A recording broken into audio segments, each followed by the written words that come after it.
상당에서 높은 평을 받지 못했지만 개인적으로 좋아하는 액션 스릴러 영화 두 개가 있습니다. 안나와 아토믹 블론드인데요. 두 영화는 프랑스 영화와 미국 영화라는 차이점에도 불구하고 공통점이 여러 가지 있습니다. 냉전 시대의 배경, 주인공의 직업은 스파이, 훤칠한 키의 주인공, 시원시원한 액션씬, 그리고 제작진들은 이전에 존윅과 테이큰이라는 액션 영화를 제작했었다는 점인데요. 이 영화들은 어떻게 만들었을까요?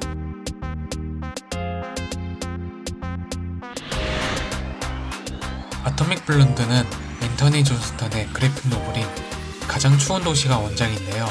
작가는 배경을 베를린으로 한 이유는 냉전 시대에서 볼 수 있었던 독특함 때문이었다고 합니다. 국가가 분단되는 경우는 있었어도 도시가 분단되었던 장소는 없었기에 전장보다 소규모 사이즈인 스파이 장르에 어울렸다고 생각했기 때문이죠. 작은 도시에 영국, 미국, 소련, 독일 등의 스파이가 몰려드니 누가 적이고 동맹인지 알 수 없었습니다. 제작진들은 이런 장소가 주는 의미를 알았기에 당시 독일의 색채를 구현하기 위해 노력했는데요. 냉전 시기 베를린 이미지랑 유사한 부다페스트에서 촬영을 하기도 했고 독일 분단을 상징하는 장벽 세트를 짓기도 했습니다. 장벽 같은 경우는 넓은 공간에 벽을 세운 뒤 그래피티 전문가들에게 맡겼습니다. 안나의 배경도 비슷한 90년대입니다. 조금 오래된 이 배경을 위그 타산티어가 제작했는데요. 디자이너는 90년대 초 이념의 대립으로 사회가 다소 삭막하며 무거운 이미지를 토대로 제작했습니다. 그러나 이념의 대립을 보여주기 위해 모델들이 모인 장소 같은 자본주의 세계들은 화려하게 표현했습니다. 세트가 아닌 로케이션 촬영도 했는데요.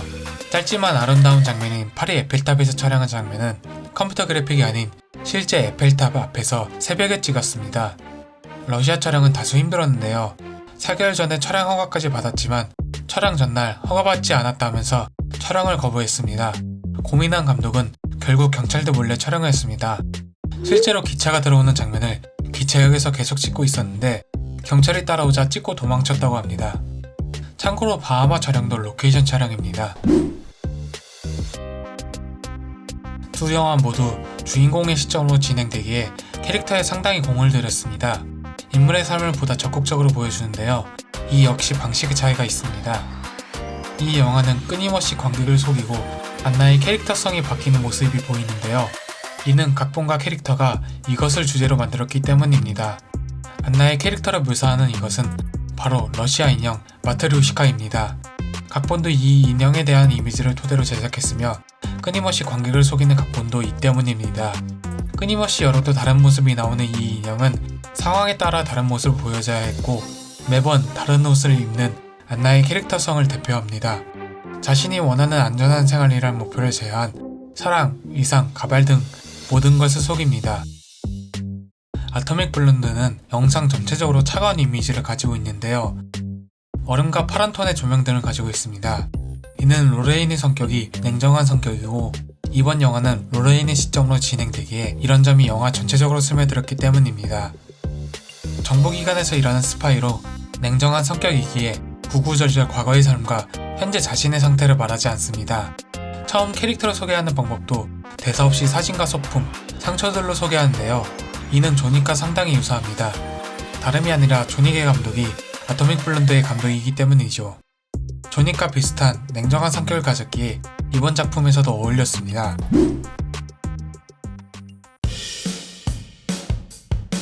두 영화 전부 시점이 과거이기에 의상도 자료를 참고하여 제작했는데요. 같은 시기였지만 차이는 있었습니다.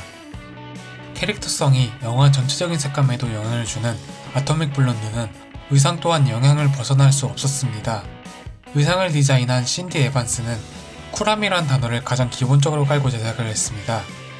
그 이유는 80년대 두 명의 인물에게서 영감을 받았기 때문인데요. 먼저 사진작가 헬무트 뉴튼의 사진들이었습니다. 직선적이지만 매혹적인 여성의 사진들이 로레인의 이미지와 맞았고 이에 영향을 받았습니다. 로레인은 백금색의 가발을 쓰는데요. 이는 가수 데비 해리의 영향이 있었습니다. 80년대 인물들에게서 영향을 받으니 자연스럽게 80년대 풍으로 의상이 묘사되었는데요. 뻣뻣한 의상, 오버사이즈가 특징인 파워드레싱, 코트, 80년대 스타일로 재창조된 신발들로 당시 분위기를 만들어냈습니다. 90년대 이후에는 CIA나 KGB의 모습을 담은 다큐멘터리가 많이 남아 있습니다. 그래서 의상 디자이너는 시대 자료를 참고하여 의상을 제작했습니다. 스파이 의상뿐만 아니라 모델의 모습도 보여져 있기에 당시 프랑스 모델 잡지도 참고했는데요. 이렇게 의상이 많다 보니 2시간의 영화 분량에 48벌이 넘는 옷을 입습니다. 이렇게 옷을 자주 갈아입다 보니 영화에 마트루시카가 나온 것도 우연은 아니었습니다.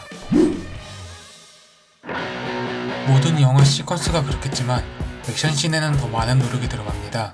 10분이 안 되는 액션씬을 찍는데 배우는 수개월을 연습합니다. 이 연습하는 동작들은 스턴트 배우들이 만들어내는데요. 스턴트 배우들이 직접 연습하며 동작들을 조정하고 카메라로 어떻게 찍을지 계산합니다. 그래서 액션씬의 경우에는 카메라 감독이 아닌 액션을 연출한 스턴트 배우가 직접 촬영하는 경우도 있습니다.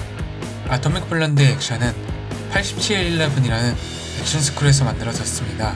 이 액션 스쿨은 스턴트와 액션 연출, 영화 제작을 하는 곳으로 배우가 오면 어떠한 동작까지 할 수 있는지 확인하는데 캐릭터의 성격과 배우의 능력을 가지고 액션 동작을 만들어냅니다. 샤를리즈 테론은 이 두 가지 면에서 장점을 보였는데요. 액션 스쿨은 테론의 큰 키와 팔 길이에 주목을 했습니다. 그래서 동작이 시원한 액션과 긴 팔로 주변에서 도구를 잡은 뒤 적을 제압합니다. 물론 선천적인 재능으로만 한 것이 아닌 테론의 수개월간의 혹독한 훈련으로 액션을 만들어냈습니다.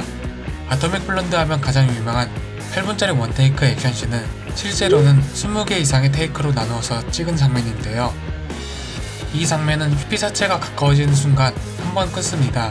그리고 프레임이 새로 시작될 때 흐림 효과를 주어서 이어지게 만들어냈습니다.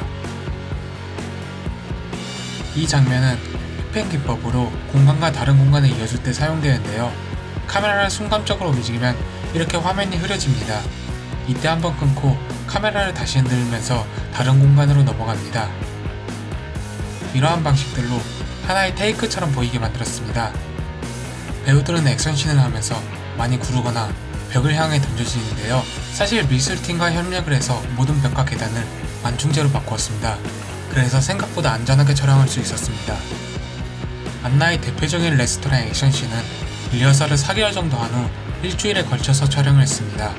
예를 들어 첫날에는 샤샤가 레스토랑에 들어가는 장면을 찍었다면 2일차부터는 약 5m 정도 이동하는 씬까지 천천히 촬영했습니다. 그만큼 이 레스토랑 씬에 엄청 심혈을 기울였는데요. 접시를 사용하는 부분에서도 그 노력이 나옵니다. 로레인과 같이 도구를 사용하지만 느낌이 사뭇 다른 접시를 사용한 이유는 안나는 체력적인 한계가 있다고 설정했고 도구를 반으로 자르거나 날카롭게 해서 상대방을 찔러서 체력적인 한계를 극복하게 도와줍니다. 인기응변으로 상대에게 당혹감을 주는 로레인과 다르죠. 샤샤로 쓰는 접시를 사용하는 것이 자신이 어렸을 때 한 발레와 비슷하다고 생각하여 쉬울 것이라 생각했지만 직선적으로 내려치는 동작에 적응하는데 한 달 정도 걸렸다고 합니다. 참고로 안나의 액션은 70년대 작품과 러시아, 이스라엘, 프랑스 무술에 콩푸를 약간 섞었다고 합니다. 테이큰부터 안나까지 온 프랑스 액션물과 조닉부터 아토믹 블론드까지 온 미국 액션물, 비슷한 장르, 비슷한 배경, 비슷한 주인공은 어찌 보면 비슷했지만 자세히 보면 많은 것들이 달랐던 것은 영화의 국적만큼 가려지지 않은 당연한 이유였을지 모릅니다.